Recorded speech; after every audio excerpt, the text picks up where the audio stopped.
आज के क्लास में हम लोग बात करेंगे फ्रैक्शंस के बारे में।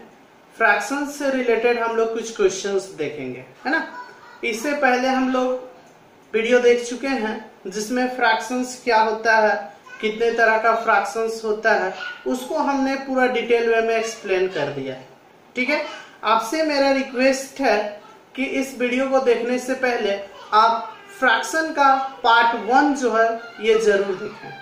ठीक है, क्योंकि जब वो पार्ट 1 आप देखेंगे तो आपको पार्ट 2 देखने में बहुत समझने में कोई प्रॉब्लम नहीं होगा पार्ट 2 को। ठीक है, इसलिए आपसे मेरा रिक्वेस्ट है, आपसे मेरा गुजारिश है कि सबसे पहले आप फ्रैक्शंस का पार्ट 1 देखें, उसके बाद पार्ट 2 देखें।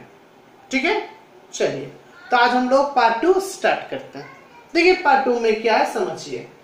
दिया हुआ है some problems related to fractions. कुछ प्रॉब्लम हम लोग सॉल्व करेंगे और किससे रिलेटेड, फ्रैक्शंस से। ठीक है, तो हमारे यहाँ पे फर्स्ट क्या है, right 5 equivalent fractions for each of the following. Right 5 equivalent fractions for each of the following. ये जो दो क्वेश्चन यहाँ पे दे रखा है, इसके लिए हमें 5 इक्विवेलेंट फ्रैक्शंस निकालना है। कितना लिखना है, 5 इक्विवेलेंट फ्रैक्शंस। तो इसके लिए हम लोग क्या करेंगे, बहुत आसान है। इक्विवेलेंट फ्रैक्शंस निकालने का तरीका मैं बताया था कि न्यूमरेटर और डिनोमिनेटर को सेम नंबर से या तो मल्टीप्लाई कर दो या तो डिवाइड कर दो। ठीक है, और आपको कोशिश ये करना है कि जो नंबर है वो छोटा से छोटा लीजिए, उससे क्या होगा, आपको मल्टीप्लाई करने में सुविधा होगा। ठीक है, तो देखिए जैसे 7/8 है, 7/8 है, तो इसको क्या करो, 2 से मल्टीप्लाई कर दो तो कितना हो जाएगा, बोलो 7 2 जा 14 बाई 8 2 जा 16। तो ये एक आ गया। फिर अगर और भी आप निकालना चाहते हैं तो 7/8 है, इसको भी 3 से, इसको भी 3 से मल्टीप्लाई कर दो तो कितना हो जाएगा, यहाँ पे 7 3 जा 21 हो जाएगा, 8 3 जा 24 हो जाएगा। ठीक है, अगर और चाहते हैं, अभी हमको तो 5 ना निकालना है, तो 7 इंटू 4 बाई 8 इंटू 4 कर दो तो 7 4 जा 28 हो जाएगा और 8 4 जा 32 हो जाएगा। ठीक है, और भी देखो 7 इंटू 5 कर दो बाई क्या कर दो 8 इंटू 5, तो 7 5 जा 35 होगा और 8 5 जा 40 हो जाएगा। ठीक है, 8 5 जा 40 हो गया। ठीक, और अगर आप देखेंगे तो क्या होगा, अभी तो 4 लिखे हैं और क्या लिखेंगे, 7 इंटू 6 बाई कितना हो जाएगा, बोलो 8 इंटू 6, तो 7 6 जा 42 हो गया, 8 6 जा 48 हो जाएगा। ठीक है, तो therefore 5 equivalent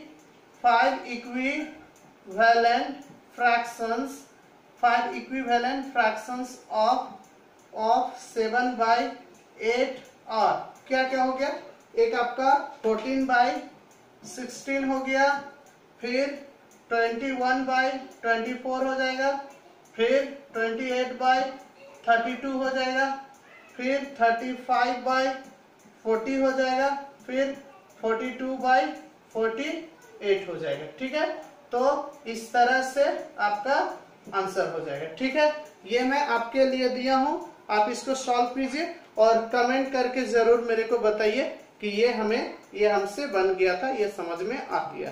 ठीक है, मैं आपका कमेंट का इंतजार करूंगा। ठीक है, देखिए क्या है, so write a fraction equivalent to 4/9। Write a fraction equivalent to 4/9 with numerator 20। Write a fraction equivalent to 4/9, ये जो हमारा 4/9 है। ठीक है, write a fraction equivalent to 4/9 means 4/9 के इक्विवेलेंट में एक फ्रैक्शन लिखना है। क्या लिखना है, फ्रैक्शन। क्वेश्चंस में क्या है, write a fraction equivalent to 4/9 with numerator 20 होना चाहिए, जिसमें न्यूमरेटर कितना होना चाहिए, 20। आप देखिए ये जो फ्रैक्शन है, तो यहाँ पे ये 4 हमारा क्या है, 4 जो हमारा है ये न्यूमरेटर है, 4 क्या न्यूमरेटर, और 9 क्या है यहाँ पे, डिनोमिनेटर है। ठीक है, तो हमें जो फ्रैक्शन लिखना है, यहाँ पे जो फ्रैक्शन लिखना है, तो फ्रैक्शन क्या होता है, फ्रैक्शन जो होता है वो न्यूमरेटर बाय डिनोमिनेटर। ये जो फ्रैक्शन जो हमें लिखना है और न्यूमरेटर बाय डिनोमिनेटर, तो फ्रैक्शन जो होता है वो न्यूमरेटर बाय डिनोमिनेटर। तो यहाँ पे क्या बोला है कि write a fraction equivalent to 4/9 with numerator 20, मतलब ये जो न्यूमरेटर के जगह पे 20 है, न्यूमरेटर कितना होना चाहिए 20, इस तरह से बोल रहा है। मतलब न्यूमरेटर आपका क्या होना चाहिए 20 होना चाहिए, ठीक है, और वो क्या होना चाहिए इसका इक्विवेलेंट फ्रैक्शन होना चाहिए। ठीक, तो आप थोड़ा सा ध्यान से देखिए, ये बोला था न्यूमरेटर 20 होना चाहिए और यहाँ न्यूमरेटर 4 है। ये देखो 20 को न्यूमरेटर में रखना है, क्यों? क्योंकि यहाँ पे बोला है न्यूमरेटर 20 होना चाहिए, इसीलिए। आप देखो तो क्या हो रहा है, देखो तो ये 4 है और यहाँ पे 20 है, ये 4 और 20, तो 4 और 20 कैसे हुआ होगा? थोड़ा देर के लिए सोचिए कि 4 से 20 हो रहा है, 4 से 20, तो क्या हुआ होगा बोलो? इसमें इंटू 5 हुआ होगा, तब ना 4 5 जा 20 हो गया। तो इसी तरह से आपको करना क्या है कि 9 को भी 5 से मल्टीप्लाई कर देना है।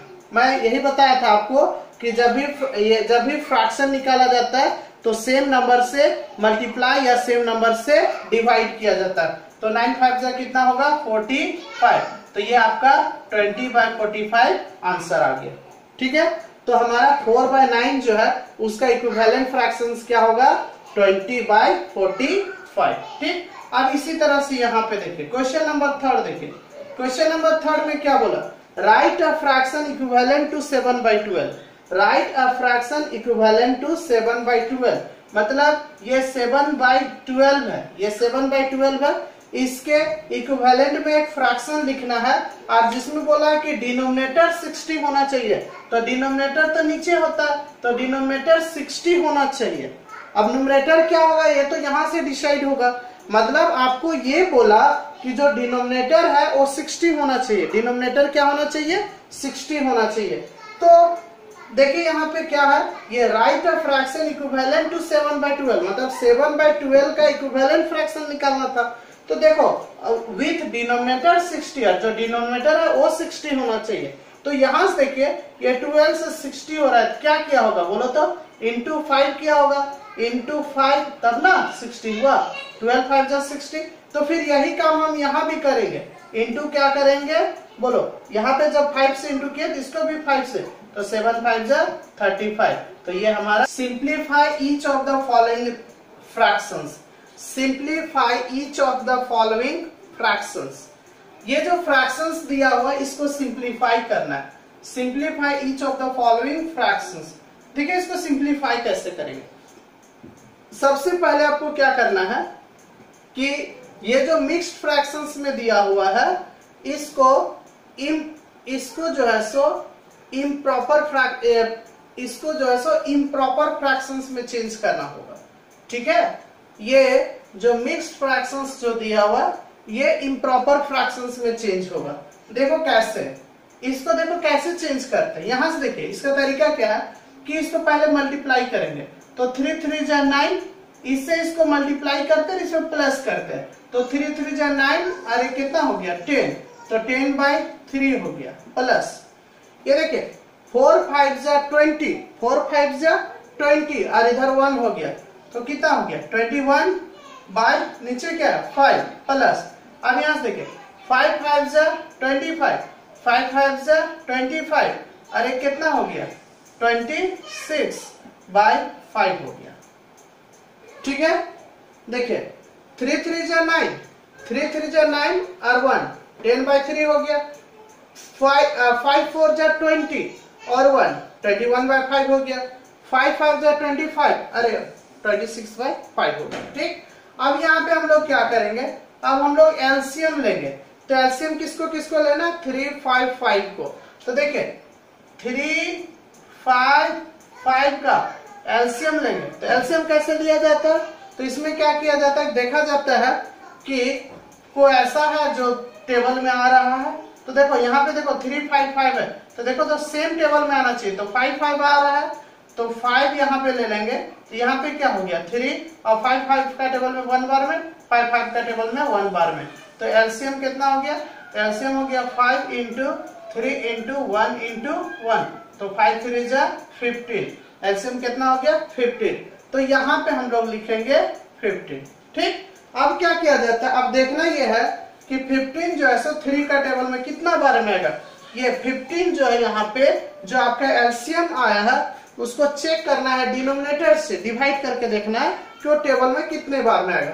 तो 15 3 का टेबल में 5 बार में आएगा, तो 5 मल्टीप्लाई होगा, तो 5 10 जा 50 हो गया, प्लस फिर 15 5 का टेबल में कितना बार में 3 बार में, तो 3 1 जा 3 3 2 जा 6, प्लस 15 5 का टेबल में 3 बार में आएगा, तो 3 6 जा 18 हो गया, और 3 2 जा 6 और 1 7, तो 78 हो गया। ठीक है, अब हम लोग यहाँ पे क्या करेंगे, इसको ऐड करेंगे, तो 8 और 3 11 का 1 हो गया, 8 3 11 का 1, और देखो इधर क्या हो गया, इधर से देखो 7 और 6 13 और 5 18 और 1 हो जाएगा 19, तो 191/15, 191/15।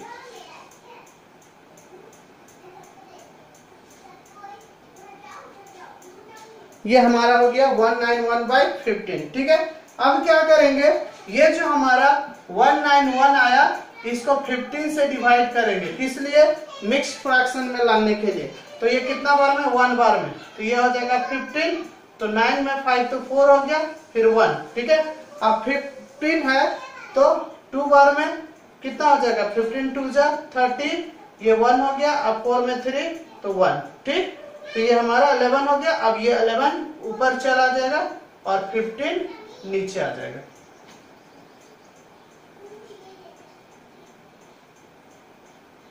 ठीक है, इस तरह से आपका आंसर आ गया 11/15, ये आंसर हो जाएगा।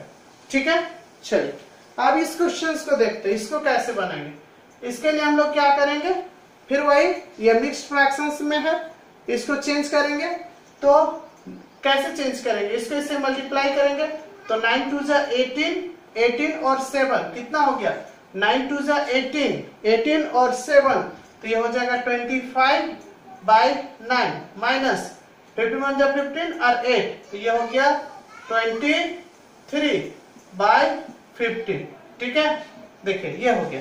अब हम लोग क्या करेंगे, अब हम लोग एलसीएम लेंगे, किसका एलसीएम लेंगे, 9 और 15 का, तो 9 और 15 का एलसीएम लेंगे, कितना बार में, 3 बार में, 3 3 जा 9, 3 5 जा 15, अब नहीं जाएगा, देखो कितना हो गया, 3 3 जा 9 और 5 45, तो एलसीएम जो हमारा हो गया ये 3 × 3 × 5, तो 3 3 जा 9, 9 5 जा 45, तो एलसीएम आ गया 45। ठीक, अब देखना ये है कि 45 9 का टेबल में कितना बार में आएगा, तो 45 9 का टेबल में 5 बार में आएगा, तो 5 ऊपर में मल्टीप्लाई हो जाएगा, तो 25 को 5 से मल्टीप्लाई करेंगे तो 125 आएगा, माइनस फिर देखो ये जो 45 है, तो 45 15 का टेबल में कितना बार में आएगा, तो 3 बार में आएगा, तो 3 मल्टीप्लाई होगा, तो 3 3 जा 9, 3 2 जा 6।